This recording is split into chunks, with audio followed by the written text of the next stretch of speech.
वमन अरादल आखिरत वसअ लहा सअयहा वहुवा मुमिनुन फउलाइक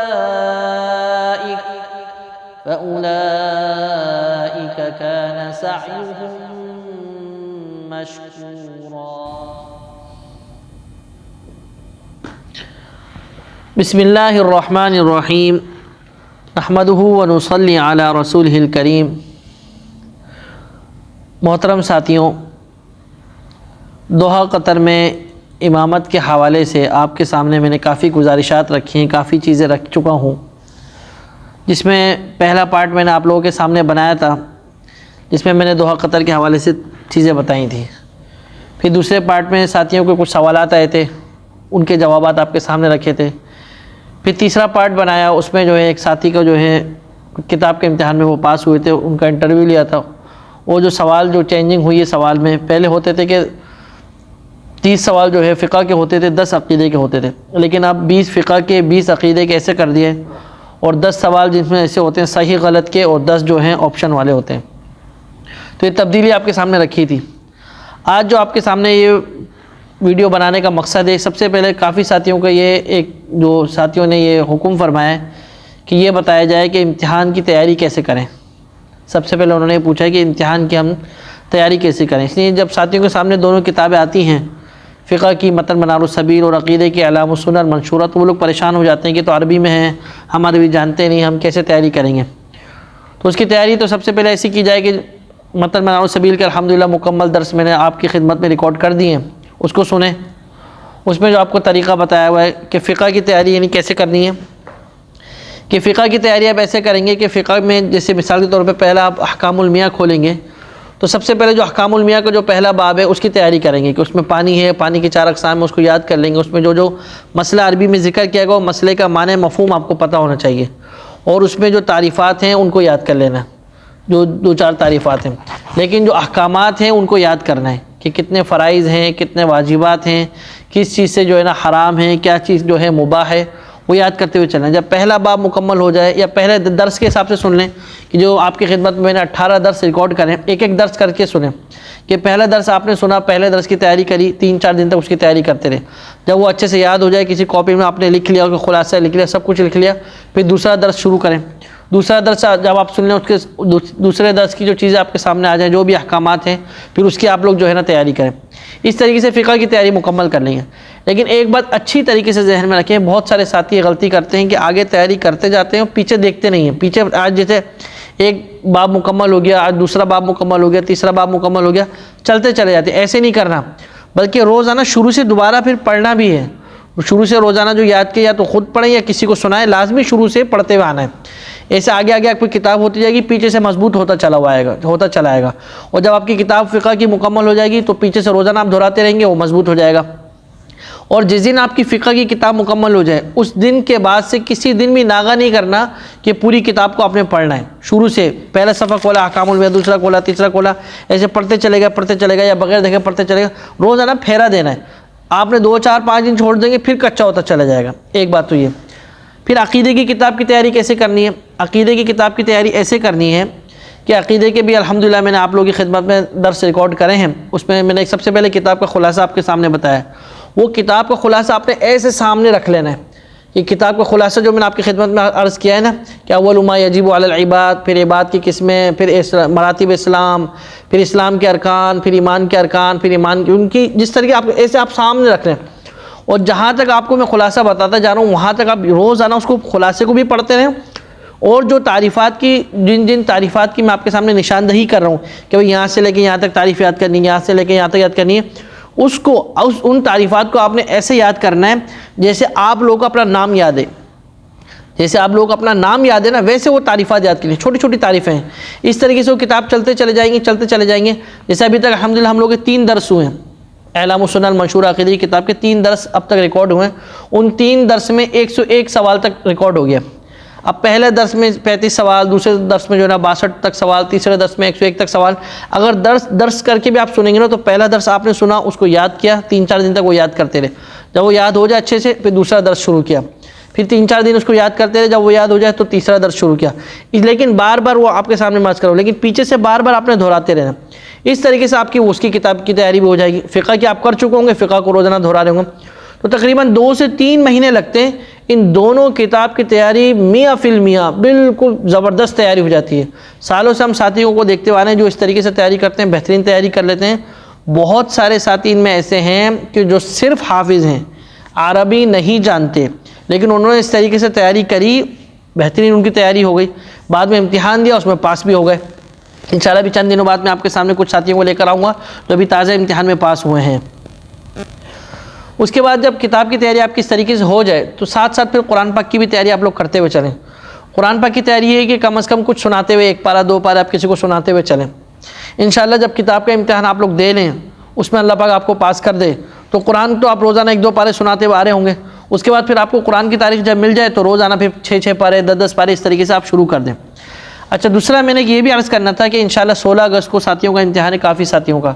13 सितंबर को भी काफ़ी साथियों का इम्तिहान है, लेकिन 13 सितंबर के बाद की साथियों को तारीख़ अभी तक मिल नहीं रही है इस साल की, इसलिए कि नवंबर दिसंबर में या कतर में फ़ीफ़ा वर्ल्ड कप है।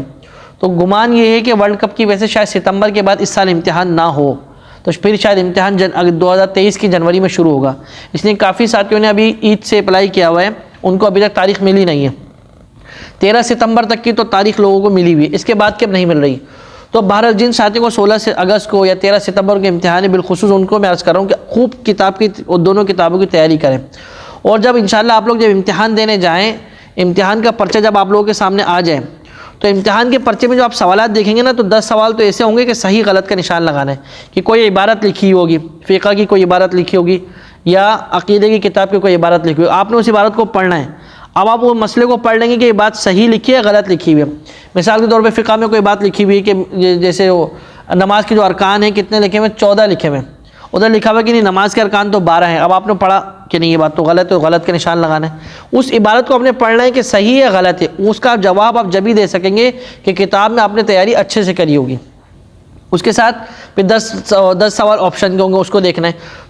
और फिर कोई भी सवाल आपके सामने आया ना, उस सवाल को पढ़ के उसका मतलब वो माने करके जवाब नहीं देना है। सबसे पहले उस सवाल को पढ़ने के बाद आपने किताब की तैयारी दोनों की अच्छे से करी हुई है, उस सवाल को पढ़ने के बाद आप ये देखें कि वो सवाल है किस में। अगर फ़िक़्ह का सवाल है तो कौन से बाब में आ रहा है, अहकामुल मियाँ में आ रहा है या बाबुल आनिया में आ रहा है या बाबुल इस्तिंजा में आ रहा है, नवाक़िदुल वुदू में आ रहा है या जुमा में आ रहा है या कि सलात में आ रहा है या ईदैन में आ रहा है। सबसे पहले वो देखेंगे ये सवाल है किस में से। उसमें आपने जांच लिया कि हाँ भाई ये सवाल सलातुल खौफ में से है, ये सवाल सलातुल इस्तिस्का में से है, ये सवाल बाबुल आनिया में से। आपने सबसे पहले वो समझ लिया, ठीक है। उसके बाद अब उसका जवाब देखें, जवाब क्या होगा। अब बाबुल आनिया आपने अपने सामने रखा हुआ है, ज़ाहिर आप तैयारी करते हुए आ रहे हैं, 3 महीने आपने खूब तैयारी करी है जिस तरीके से आपको बताया गया है। बाबुल आनिया को अपने सामने रखें, वो इबारत आपके सामने आ जाएगी इंशाल्लाह, उसका जवाब देना आपके लिए आसान हो जाएगा और कन्फर्म आप सही जवाब दे सकेंगे। इसी तरीके से अक़ीदे की क्या पर्चा भी इसी तरीके से कि अक़ीदे के जो सवाल आपके सामने हो, आपने वो सवाल पढ़ना है और सवाल पढ़ने के बाद ये जहन में रखना है कि ये सवाल है किस में से, किताब के शुरू में से है या अरकानुल इस्लाम में से है या अरकानुल ईमान में से है या उसके बाद जो बात के सवाल तो उनमें से है। पहले ये जांच लेना है। सामने जो है मुख्तलिफ गुरु में जहामी मुब्तदी इनके हवाले से क्या है आपने ये देखना है और उसका जवाब समझ के फिर जवाब देना है। बस तैयारी आप अच्छे से करके जाएंगे, इस किताब पर्चा यकीन करें बिल्कुल आसान हो जाएगा। उसके बाद अल्लाह आपको पास कर देता है। जब कुरान के इम्तिहान की तारीख मिल जाए तो कुरान की तैयारी सही से करनी है। बहुत सारे साथी 100 में से 70% साथी ये गलती करते हैं कि किताब के इम्तिहान में जान मार के मेहनत करते हैं, खूब मेहनत करते हैं। जब किताब के इम्तिहान में पास हो जाते हैं आगे कुरान की तैयारी नहीं होती, तारीख महीने 1.5 महीने के बाद की मिली होती है, या तो याद नहीं होता और सबसे बड़ी कमी होती है तजवीद की कमी होती है। याद रखें, अगर आप लोगों में तजवीद की कमी है, किसी साथी में कोई तजवीद की गलतियाँ हैं, वो इम्तिहान की तैयारी करने, इम्तिहान के अप्लाई करने से पहले अपनी उस तजवीद की गलतियों को सही करें। या तो किसी शेख के पास बैठ के उनको सुनाए या किसी से अपनी सही से तस्हीह करवाए या किसी बड़े शेख को कारी को सुने और अपनी गलतियों को निकलवाए। और जब तक किसी को सुनाएंगे नहीं ना, आपकी गलतियाँ नहीं निकलेंगी। कुरान पाक याद नहीं है, आप खुद से पढ़ के उसको याद कर सकते हैं, पारे 2-2 3-3 पारे करके किसी को सुना सकते हैं, कुरान पाक याद हो जाएगा। लेकिन तजवीद की गलती है, साल 6 महीने बैठ के आपको उस गलती को निकालना पड़ेगा अपनी गलती के एतबार से। बाज़ की गलतियाँ ऐसी हैं कि एक पारे अगर आप किसी को सुना देंगे तो तस्हीह हो जाएगी, लेकिन बाज़ साथियों की गलतियाँ ऐसी होती हैं उनको पूरा कुरान कहीं बैठ के सुनाना पड़ेगा। तो इस वजह से लिहाजा अपने कुरान पाक की तस्हीह सही से करें और फिर कुरान पाक के इम्तिहान में जब ही दाखिल हों, कुरान पाक के इम्तिहान की तारीख को जब ही लें। बहुत सारे साथी जल्दी करते हैं, कुरान पाक के इम्तिहान देने चले जाते हैं, फेल हो जाते हैं। अब उन्होंने किताब में इतनी मेहनत करी हुई होती है, फिर कुरान के इम्तिहान में फ़ेल हो जाते हैं, उनका दिल टूट जाता है, फिर दोबारा मेहनत करके जाते हैं, फिर दोबारा फ़ेल हो जाते हैं। इस तरीके से उनका सारा चांस निकल जाता है और ज़ाया जाता है। तो इम्तिहान के हवाले से इन बातों को अपनी जहन में अच्छी तरीके से रखिए। अच्छा, दूसरा कि कुरान पाक का जो है इम्तिहान, जो बाद साथी पूछते हैं कि कुरान पाक का इम्तिहान जो है कि किताब के इम्तिहान के कितने दिनों के बाद होता है, तो तकरीबन महीना 2 महीने बाद या 2 महीने बाद होता है।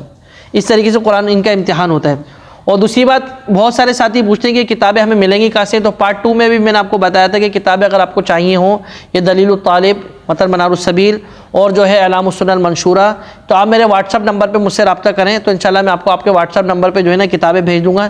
इम्तिहानी पर्चे चाहिए वो भी भेज दूँगा, कोई और मालूमात चाहिए इंशाल्लाह वो भी आपकी खिदमत में पेश करने की कोशिश करूँगा। मेरा व्हाट्सअप नंबर ये आपकी स्क्रीन पर आ रहा होगा, इस व्हाट्सअप नंबर को आप लोग देख लें और उसके बाद जो है कोई भी बात पूछनी हो तो पूछें। लेकिन बहुत मुअद्दिबाना गुजारिश है कि कोई भी साथी कोई बात पूछे तो ऐसी बात पूछें जो फ़ायदेमंद हो, इम्तिहान के हवाले से हो। बहुत सारे साथी जो है ना ऐसे फालतू सवाल भी करते हैं कि जिसका ला यानी सवाल होते हैं, जिसका इम्तिहान से कोई ताल्लुक़ नहीं होता और जिसकी मुझे ख़ास मालूमात भी नहीं होती और सिवाय वक्त के ज़िया से कुछ नहीं होता। तो सिर्फ इम्तिहान के हवाले से आपने कोई बात पूछनी हो तो ज़रूर पूछिए। ये कुछ गुजारिशात मैंने इम्तिहान के हवाले से रखी, इंशाल्लाह आपको फ़ायदा देंगी। बाकी कुछ सवालात मेरे पास है, कुछ साथियों के सवालात आए हुए थे, मैंने सोचा उसका जवाब दे दूँ। एक पहली बात तो ये है कि बहुत सारे साथी रब्ता करते हैं पाकिस्तान से, इंडिया से या कहीं से भी, वो सलाम करते हैं, हम लोगों को सलाम करना नहीं आता। भाई आप लोग अरब मुल्क में आ रहे हैं, सबसे पहले तो सलाम करना आना चाहिए। अरब मुल्क में आ रहे हैं, आप कहीं पर भी आ रहे हैं तो सलाम करना, सलाम अलैकुम, अस्सलाम वालेकुम, वालेकुम सलाम, इस तरीके से नहीं, अस्सलामु अलैकुम व रहमतुल्लाहि व बरकातुहू, ये सलाम, इसका जवाब वालेकुमुस्सलाम व रहमतुल्लाहि व बरकातुहू। तो लिहाजा सलाम को जो है इंसान सही तरीके से करे। दूसरा सवाल एक साथी ने पूछा कि इम्तिहान में कामयाबी होने के बाद कितने दिन बाद वीज़े का प्रोसेस हो जाता है। तो यानी जैसे आपने दोनों इम्तिहान पास कर लिए, दोनों इम्तिहान के पास करने के बाद फिर कानूनी कार्रवाई, कागजी कार्रवाई शुरू हो जाती है। उसमें बाज़ औक़ात महीना भी लग जाता है, बाज़ औक़ात 3-3 महीने भी लग जाते हैं। ये तो गवर्नमेंट के हुकूमती काम है, बाज़ औक़ात जल्दी हो जाते हैं, बाज़ औक़ात ताख़ीर होती है इसमें। अच्छा, एक साथी ने पूछा था इम्तिहान देने का तरीका, अक्सर साथी पूछते हैं इम्तिहान देने का तरीका, वो आपकी खिदमत में अर्ज़ किया जा चुका है कि कैसे इम्तिहान देना है, कैसे पर्चे को देखना है, कैसे समझना है और कैसे सही तरीके से जवाब देना है। अच्छा, दूसरा एक साथी ने पूछा कि हम वीज़ा कैसे हासिल करें, ऑन अराइवल वीज़ा या ये वीज़े कैसे हासिल करें। तो याद रखें, आजकल जो इम्तिहान की तारीख मिल रही है ना, अब वो पहले वैसे हो रहा था, पहले भी आपकी खिदमत में अर्ज़ किया कि पहले इम्तिहान की तारीख मिल रही थी कि आप अपने घर बैठे बैठे ऑनलाइन तस्जील करें, आपको तारीख मिल जाए, उस तारीख पर जो है ना आप ऑन अराइवल एयरपोर्ट से वीज़ा लेकर यहाँ पर आके इम्तिहान की तारीख दें।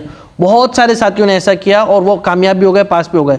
लेकिन अभी कुछ कानून में चेंजिंग हो गई, कुछ तब्दीली हो गई, कुछ इनके वर्ल्ड कप की वजह से भी इन्होंने तब्दीली कर ली। तो जब तक आपके पास वीज़ा यानी वीज़ा नंबर नहीं होगा उस वक्त तक आप इम्तिहान की तारीख नहीं ले सकते। अब इसके बहुत सारे तरीके हैं। बहुत कुछ साथी तो विजिट वीज़ा ले रहे हैं लेकिन विजिट वीज़ा नहीं मिल रहा। अभी जब तक विजिट वीज़ा नहीं मिल रहा वर्ल्ड कप की वजह से, तो बहुत सारे साथी आज़ाद वीज़ा ले रहे हैं या वर्किंग वीज़ा ले रहे हैं, 1 साल का जो होता है, उस वीज़े से यहाँ पर कतर में आ जाते हैं और यहाँ पर कतर में आने के बाद उस वीज़े से जो है ना यहाँ पर अप्लाई करते हैं और फिर उसके ज़रिए इम्तिहान देते हैं। लेकिन अक्सर साथियों को मैं ये मशवरा दे रहा हूँ कि जब तक अभी जनवरी तक वीज़े बंद हैं, विजिट वीज़ा, खाली ऑन अराइवल वीज़ा खुला हुआ है, तो जब तक तो आप लोग अपने काम धाम जारी रखें और आप लोग जो है ना तैयारी करें। जनवरी में अल्लाह करे विजिट वीज़ा 3 महीने वाला जो है ना वो खुल जाता है, उसी टाइम आप इम्तिहान विजिट वीज़ा लें। विजिट वीज़ा जब आपको अपने मुल्क में बैठे हुए मिल जाए, उस विजिट वीज़ा से जो है इम्तिहान की तारीख की तस्जील करें, यानी इम्तिहान की तारीख लें। जब इम्तिहान की तारीख आपको मिल जाए उस तारीख पर यहाँ पर आकर उस विजिट वीज़े से जो है ना इम्तिहान दें। तो ये तरीका है भारत।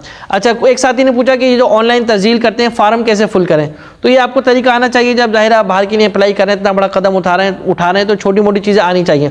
कुछ चीज़ें आती नहीं लेकिन उसमें घुसना पड़ता है, उसको देखना पड़ेगा, आपको आ जाएंगे। आप जब उस ऑनलाइन तस्जील में उस लिंक को खोलेंगे तो उसमें लिखा होगा अरबी अजमी में जाएंगे, अजमी में जो है ना मौज़िन में लिखा होता है, यानी इमाम बाज हम लोग जिसकी तैयारी कर रहे हैं उसमें जाएंगे तो उसमें 4-5 ऊपर ऑप्शन है। पहले ऑप्शन को खोलेंगे, नीचे चीज़ें आ जाएंगी, आपको जो चीज़ें पूछ रहा है उस चीज़ को फिल करिएगा।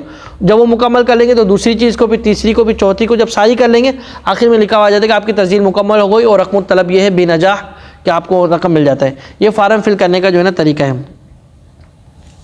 अच्छा, एक साथी पूछते हैं कि अगर हम 1 महीने का वीज़ा लेकर आएँ तो 1 महीने का वीज़ा काफ़ी रहेगा। तो नहीं, बहुत सारे साथी 1 महीने का वीज़ा लेकर आएँ तो दोनों इम्तिहान के लिए, किताब और कुरान के लिए 1 महीने का वीज़ा काफ़ी नहीं रहता। कम से कम 3 महीने का वीज़ा लेकर आएँ कि वहाँ से तैयारी करके आप लोग आए, इम्तिहान, किताब का इम्तिहान दिया, अल्लाह कर उसको पास कर लिया, 1.5-2 महीने बाद कुरान का इम्तिहान दे लिया, फिर कुरान का इम्तिहान पास करने के बाद या सारी कागजी कार्रवाई सब कुछ करने के बाद फिर आप मुल्क चले जाएँ तो तकरीबन 2 से 3 महीने लग जाते हैं। तो 1 महीने का वीज़ा जो है काफ़ी नहीं रहेगा। अच्छा, दूसरा एक और साथी ने पूछा कि कुरान के इम्तिहान देने में किताबों का भी सवाल पूछते हैं। जी बिल्कुल, इंशाल्लाह मैं भी चंद दिनों बाद जिन आइमा को, जो नए आइमा पास हुए, उनको आपके सामने रखूँगा। वो आपको बताएंगे कि कुरान के इम्तिहान जब कुरान के इम्तिहान ले लेते हैं, कुरान के 4-5 सवाल कर लेते हैं, उसको आप सही से सुना लेते हैं, उसके बाद फिर जो किताबों में से वो लोग मुबाशरन लाइव सवाल पूछते हैं कि भाई कितने अहकाम हैं, इस चीज़ के क्या फ़र्ज़ है, इस अक़ीदे में जो है ना ये क्या चीज़ है, ये अरकान कितने हैं, आज के जो है ना क्या तारीफ़ है, ये पूछते हैं। कुरान के इम्तिहान में भी किताबों से सवाल करते हैं। लिहाजा आज के आपके इस पार्ट में कुछ चीज़ें आपके सामने रखी हैं। क़तर के आने में इमामत के हवाले से बहुत सारी चीज़ें थी आपके सामने रखी हैं। इंशाल्लाह आपको इससे फ़ायदा होगा। फिर भी कोई सवाल, कोई बात पूछनी हो तो कमेंट्स में पूछिए, या मेरे व्हाट्सअप नंबर पर जो है ना रब्ता कीजिए। इंशाल्लाह जवाब देने की जो है ना मैं कोशिश करूँगा। ये सारी चीज़ें आपके सामने रखी हैं। बाकी जो है जो दर्स रिकॉर्ड करें उससे भी फ़ायदा हासिल करिए। कोई भी बात समझ नहीं आए ना उससे भी पूछ लीजिए। इंशाल्लाह करीब जो है ना मनारुस से भी अक़ीदा जो अलामुस्सुन्नह अल मंशूरा वो भी मुकम्मल हो जाएगी।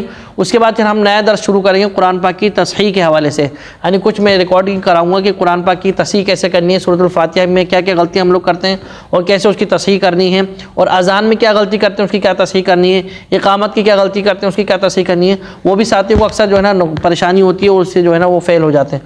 तो वो भी इंशाल्लाह आपके सामने रखूँगा। जब अलामुस्सुन्नह अल मंशूरा अक़ीदे के दर्स मुकम्मल हो जाएंगे तो वो भी शुरू करूँगा इंशाल्लाह। लिहाजा आज की बात को यहीं पर इक्तिफ़ा करते हैं। जो कहा गया, जो सुना गया, अल्लाह पाक कबूल फरमाए। जो गलती कमी कोताही है उसको माफ़ फरमाए। आपको, हम सबको दुनिया और आखिरत के इम्तिहान में कामयाबी अता फरमाए। दुआओं में याद रखिएगा। अस्सलामु अलैकुम व रहमतुल्लाहि व बरकातुहू।